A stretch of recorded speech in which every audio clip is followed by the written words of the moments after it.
একটা অনুরোধ তোমাদের সবাইকে, ভিডিওটা শেষ পর্যন্ত দেখো। যদি ভালো লাগে তাহলে কমেন্ট করো, যদি না ভালো লাগে কমেন্ট করো। তোমরা কেমন ভিডিও দেখতে চাও সেটাও কমেন্টে আমায় জানাতে পারো। তো দেখো বন্ধুরা, আজকে আমরা কথা বলতে চলেছি বিয়ে। বিয়ে এমন একটা জিনিস যেটা প্রতিটি মানুষের হয়, কারোর জীবনে স্বপ্ন, কারোর আশা, কারোর আকাঙ্ক্ষা, কারোর কিছু পাওয়া কিছু না পাওয়া, এইসব কিছু জড়িয়ে থাকে। বিয়ে মানেই হচ্ছে একটা স্বার্থ, কারণ পরের জন্মকে এগিয়ে নিয়ে যেতে হবে।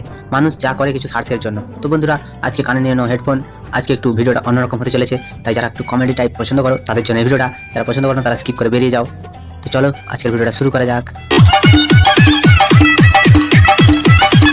যখন বিয়ের কথা আসে, বিয়ের আগের অনেক মুহূর্ত থাকে যখন মানুষের জীবনে প্রেম বলে একটা জিনিস থাকে। প্রেমে মানুষ পড়ে, একজনকে ভালো লাগে, তো সেই মেয়েটার পেছনে ছেলেটা অনেক দিন পর্যন্ত ঘুরতে থাকে। ঘোরার পরে মেয়েটার যখন মনে হয় যে না, এই ছেলেটা একটা আমায় একটু ভালো রাখবে, সুখে রাখবে, মেয়েটার যখন মনে হয় তখন মেয়েটা চিৎকার করে ঠিক এই রকম বলে, I love you. এই ফাঁদটায় পা দিয়েছে সে ভাই, পুরো শেষ হয়ে গেছে, তার লাইফ বরবাদ হয়ে গেছে। যদিও আমি বিয়ে করিনি, তবু আমার বিয়ের সম্পর্কে একটু আইডিয়া নেই। তো এই কথাটা শুনে প্রত্যেকটা ছেলে বিশেষ করে গলে যায়। এই সময় আমাদের কি করা উচিত, এটা হচ্ছে সবথেকে বড় প্রশ্ন। তো চলো দেখে নাও আমাদের কি করা উচিত। ऐसे हालात में बेहतर यही है कि वक्त रहते इंसान सतर्क होकर अपने जज्बात को काबू में रखकर अपने कदम पीछे हटा ले और अपनी जिंदगी को एक नई दिशा की तरफ मोड़ने की कोशिश करे। এই 90-এর দশকে প্রেমটা ছিল ঠিক অন্যরকম। এ না আমার পুতুল, আর এই নাও আমার পুতুল। এটা কিন্তু যত্ন করে রাখবে। তখন একজন প্রেমিক আরেকজন প্রেমিকার সাথে পুতুল বিনিময় হতো। তখন প্রেমিকারা বলতো, এই পুতুলটা তুমি যত্ন করে রাখবে, এই পুতুলটা তোমাকে আমার কথা সবসময় মনে করিয়ে দেবে, পুতুলটার সাথে তুমি যখন কথা বলবে তখন মনে করবে আমিও তোমার সাথে কথা বলছি। কিন্তু এখন এই বর্তমান সময় ছেলেরা একটু হর্নি হয়ে পড়েছে, আর এর পেছনের মেন কারণ হচ্ছে বিভিন্ন রকমের ওয়েবসাইট। এই ওয়েবসাইটে অনেক কিছু দেখিয়ে দেয় মানুষকে। তখন রাত জেগে, বাবু তুমি আমার জন্য একটু অপেক্ষা করো না, একটু ভিডিও কল করো না, তোমার সাথে না কথা বলতে আমার অনেক ইচ্ছে করছে, একটু ফোনটা করো না। তারপরে এখন অনেক বোঝাপড়া করার পরে যখন ঠিক হয় দুজন দুজনের বাড়িতে জানাবে, তো বাড়িতে জানানোর পরে বাবার রিয়াকশনটা ঠিক এই রকমের হয়, What? Excuse me. আর মায়ের রিয়াকশনটা ঠিক এই রকম। পটল ভাই চোর পালিন জানো ভাই, আমার চুরির জিনিস সব আছে ভাই, চোরে লাইনি ভাই। পটল বলছে ছুরি, ওরা ছুরি হের কল জ্বালা, ওরা তখন ভাত নেই রে বাবা, চুদি মারের লেগে গড়াগড়ি। তারপর অনেক যত্ন করে মেয়েটা তার বাবার সাথে কথা বলে, বাবার অনেক কেয়ার করে, বাবাকে ফুটিয়ে রাজি করায়। তো দুজনের মধ্যে বিয়েটা হয়। মেয়েটা বিয়ের দিন রাত্রেবেলা অনেক নাটক ফাটক করে, ডান্স ফান্স করে ছেলেটাকে ঘরে নিয়ে আসে।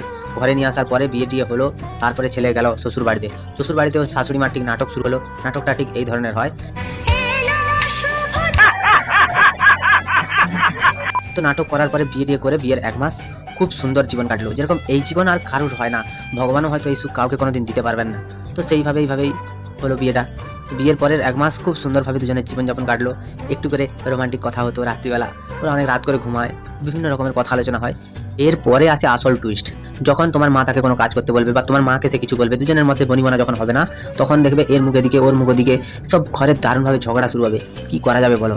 এই সময় তোমার মনে হবে যে আত্মহত্যা করে নি বা বিষ খেয়ে নি। আরে চোখের পানিতে বুকটা বাইসা যা।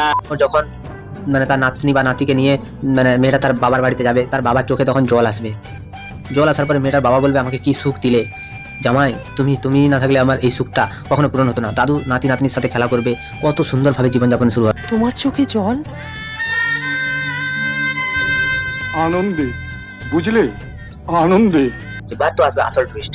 যখন তোমার ঘরে কোনো কিছু ঝগড়া হবে, যদি তুমি তোমার থেকে শিক্ষিত কোনো মেয়েকে আনো, তখন মেয়েটা ঠিক এইভাবে ঝগড়া করবে।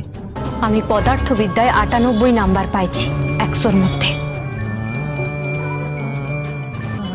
আর 2 নাম্বার পাই নাই কেন জানেন? যে কলমটা দিয়ে আমি পরীক্ষায় লিখছিলাম, সেই কলমটার কালি পুরাই গেছিল।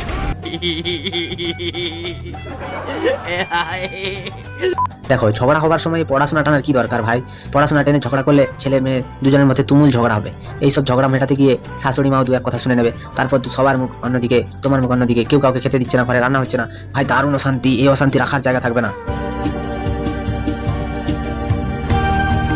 এই সব অশান্তির পরে যখন তোমার বউ তোমার কাছ থেকে কোনো রকম মানসিক শান্তি না পেয়ে তোমার বউ অন্য কারোর সাথে কথা বলবে, তখন তোমার ফাটবে।